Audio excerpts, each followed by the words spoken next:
Sindh high court Hyderabad bench में तौहीन अदालत की दरख्वास्त से ॿुधणी थी है। अदालत शहीद अला बख्श यूनिवर्सिटी के वीसी डॉक्टर भाई खान शर की हाज़िरी का छूट वाली दरख्वास्त रद्द करे छड़ी।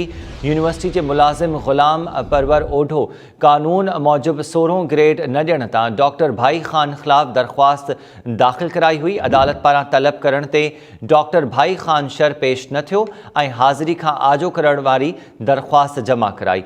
अदालत रिटायर्ड प्रोफेसर भाई खान शर की दरख्वास्त रद्द कंदे 5 नवंबर ते केस पेश थियण जो हुक्म ॾेई छॾियो आहे। तफ़सील मालूम कयूं था हैदराबाद मां time news reporter Imtiaz Khoso खां। इम्तियाज़, वधीक आगाह कजो हिन मामले बाबति।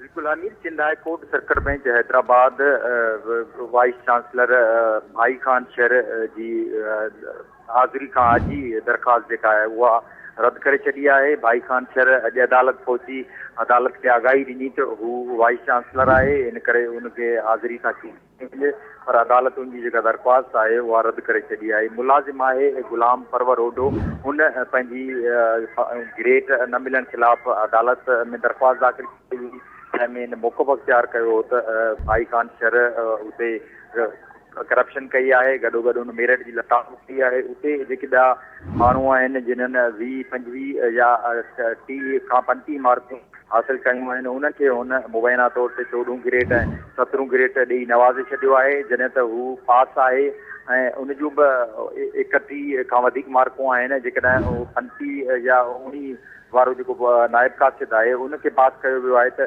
इनखे बि जेको आहे उन बेस ते पास कयो वञे।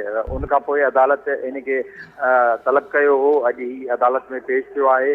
उन उते दरख्वास्त दाख़िल कराई हुई त हू जेको आहे वाइस चांसलर आहे, इन करे उनखे उतां छूट ॾिनी वञे हाज़िरी सां, पर अदालत उनजी दरख्वास्त करे छॾी आहे। ॿीहर अदालत उनखे 5 नवंबर ते ॿुधणी लाइ तलब वरितो आहे। जी, महिरबानी अपडेट करण जे लाइ इम्तियाज़ खोसो।